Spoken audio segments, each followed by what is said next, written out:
చెప్తున్నా, ఎవరి మీదో ఆశ పెట్టుకొని నష్టపోయింది చాలు, దేని మీదో ఆశ పెట్టుకొని పాడైపోయింది చాలు, దేని కొరకో ఎదురు చూసి అవమానం పాలైపోయింది చాలు. ఈ పునరుద్ధానపు ఆరాధనకి చేరి వచ్చిన ప్రతి ఒక్కరితో దేవుడు అంటున్నాడు, నీవు వాక్యం మీద ఆశ పెట్టుకో. అదే అధ్యాయంలో మరొక మాట కూడా చూడండి. అదే అధ్యాయంలో 114 చదువుతలే, 114, 119, 114. త్వరగా తీసిన వాళ్ళు చదివేయండి. 119వ కీర్తన 14వ వాక్యం. నాకు మరుగు చోటు నా కేడము నీవే. వినాలా? నేను నీ వాక్యము మీద ఆశ పెట్టుకొని ఉన్నాను.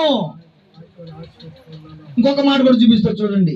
147వ కీర్తన, అదే అధ్యాయంలో 147. తెల్లవారపు మునిపే మొరపెట్టి తిని, నేను మొరపెట్టి తిని, నీ మాటల మీద నేను ఆశ పెట్టుకొని ఉన్నాను. మాటలంటే అర్థమైందా మరుగుతమ్మా?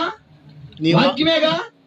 నీ మాటలంటే ఇప్పుడు మీరు ఏం విన్నారు? దేవుడు మాటలు వింటున్నారు అంటే దేవుడు వాక్యం వింటున్నారు.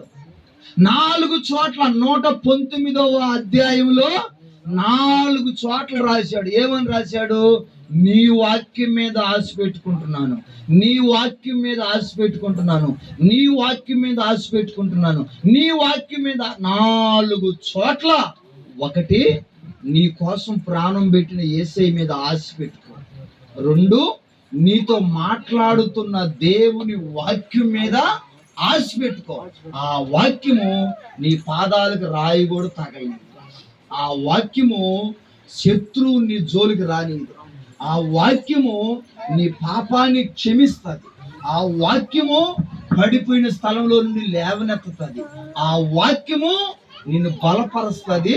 అందుకని బైబిల్లో ఒక మాట ఉంది, నా వాక్కును పంపి నిన్ను బాగు చేస్తానంటాడు. హల్లెలూయా, హల్లెలూయా.